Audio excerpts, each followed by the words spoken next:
Hi, my name's Jodie Russell. In 2004, while I was the teaching principal at Caragabal Public School, we filmed 2 stories about our quality learning journey.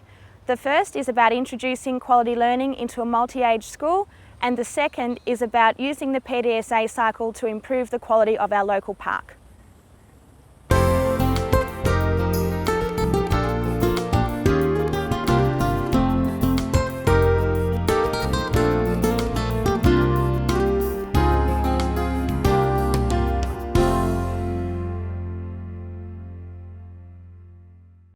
We began the PDSA cycle this year by an opportune moment.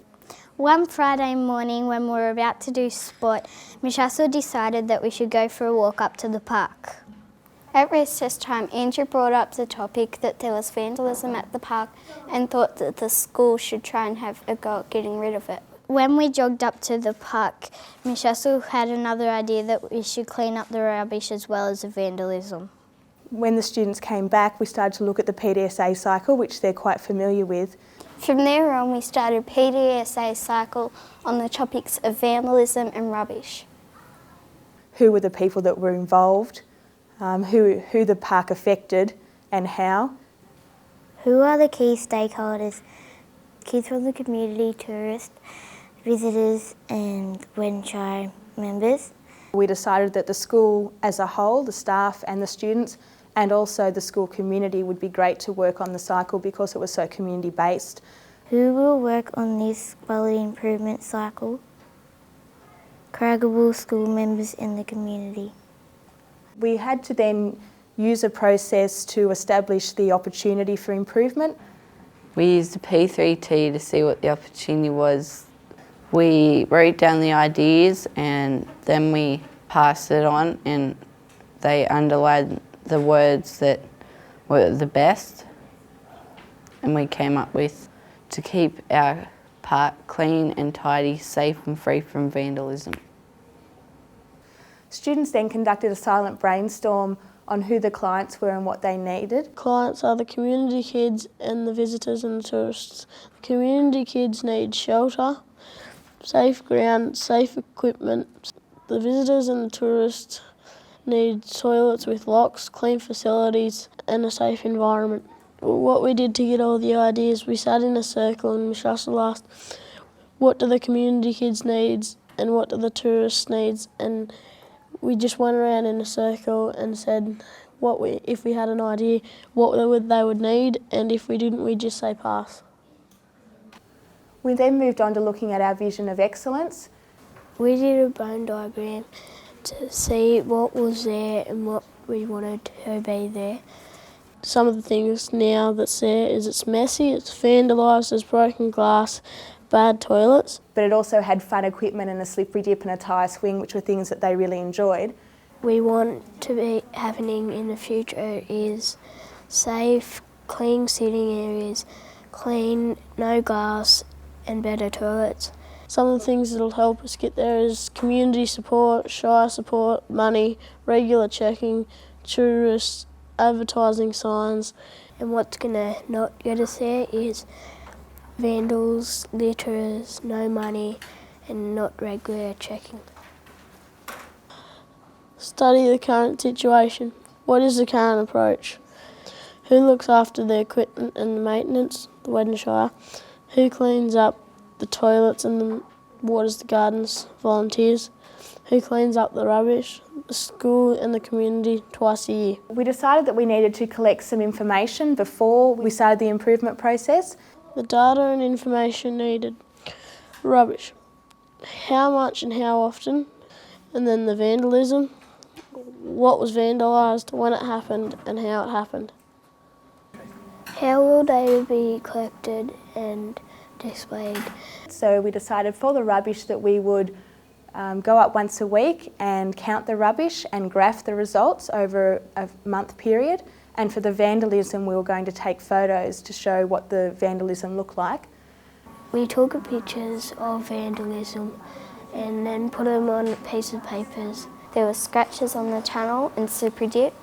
There was tar on the swing frames and handles. The students then went about predicting what they thought the data would show.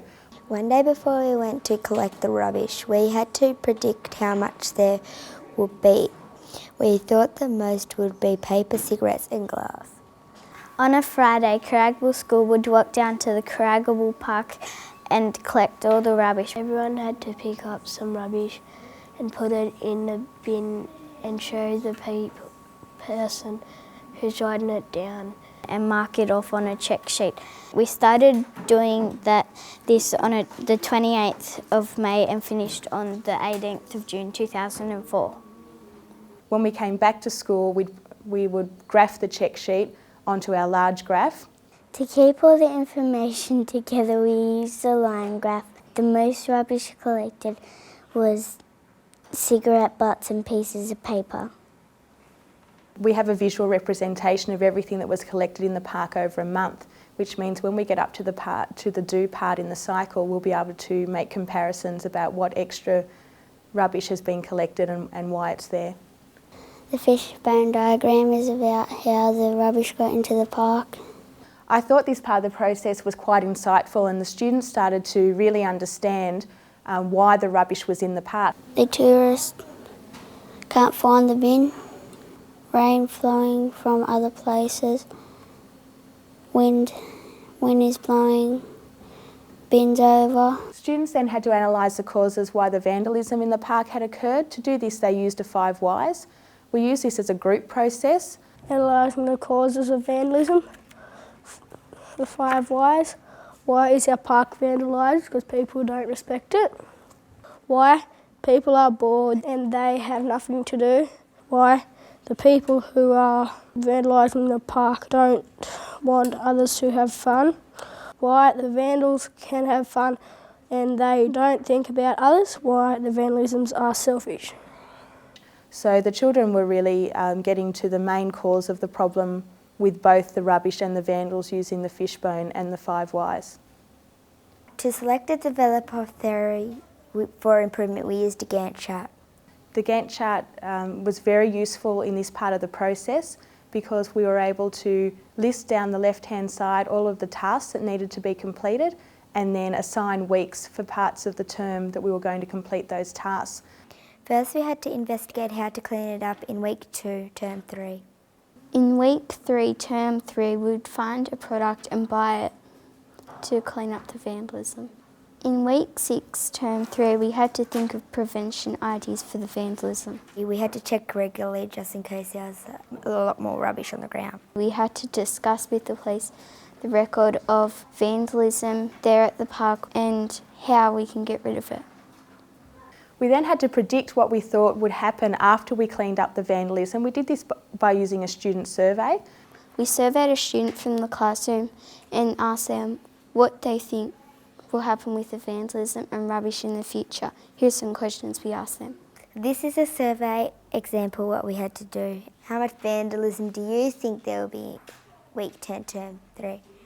None, 20% of the people said, a little bit, 80% of the people said, some 0% of the people said, lots, 0% of the people said. How long do you think there will be no vandalism in the park? End of 2004 said 60%. Mid-2005 said 20%, into 2005 said 20%. The plan for cleaning up the rubbish in the park came in 2 parts. The first part was the students used a flow tree to identify what the community already do as part of the cleaning up. This is a flow tree. We wrote down what the community does. They collect the rubbish, they clean the toilets, they do the mowing and gardening and participate in Clean Up Australia Day. The students then had to identify the jobs that they had to do to keep the park clean. They identified 3 different areas. The first one was communication. The school needs to communicate. One of the communications is to invite the Grenfell Record to cover a story about the process. The second part of their flow tree was regular checks. Regular checks initially every 2 weeks, more if needed and less if needed. The third part of the process was to write a letter to the Weddenshire Council, who are responsible for the park. A letter to the Weddenshire Council to request more bins with lids. Students then had to predict over a 1-month period what rubbish would be collected from the park. The types of rubbish they used were exactly the same as the ones from our main graph, so we can use that as a comparison to if we have improved or not. We used a bar graph to see what is the prediction of rubbish over a 1 month period.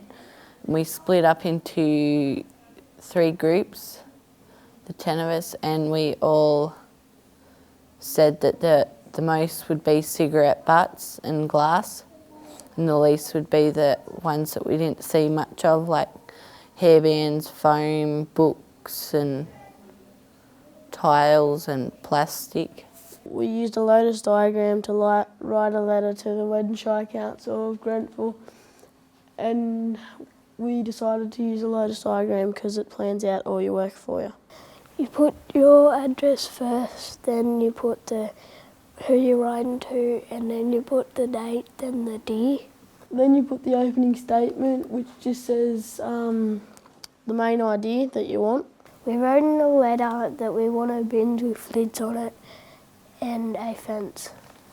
As well as that, we want a cigarette bin because we found on our graph the most cigarettes in all 4 months. Then you put thanks and why, and then who it's from, or Caragabal Public School. From this point, the students will continue to implement their plan. For the vandalism, they will go and clean up the vandalism and continually monitor. With the rubbish, they will follow their plan by writing to the Wednesday Council and hopefully have some action. They will also monitor the collection of rubbish that's occurring in the park and then be able to compare it to their original predictions and their original collection. Since filming the story, the following actions have taken place. The council provided the students with cleaning equipment to clean up the vandalism. They also placed 2 extra bins and a cigarette bin in the park and have committed to erecting a fence around the park in 2006. The students continued to monitor and graph the level of vandalism and rubbish found at the park. At the end of 2004, they reported no further vandalism had occurred and that the rubbish in the park had decreased significantly. There were many benefits of this program, the first being that the students were actively involved in a community project which directly affected them. The second was they were able to utilise the PDSA cycle in sequence and storyboard the cycle so they could refer back to what was happening in the improvement process and share their ideas with others. Thirdly, literacy and numeracy outcomes were achieved and communication skills were enhanced. And finally, the students were intrinsically motivated to improve the quality of their local park. Using the PDSA cycle for our community project has increased student learning outcomes in a relevant and significant way, as well as improving the quality of the students' community life.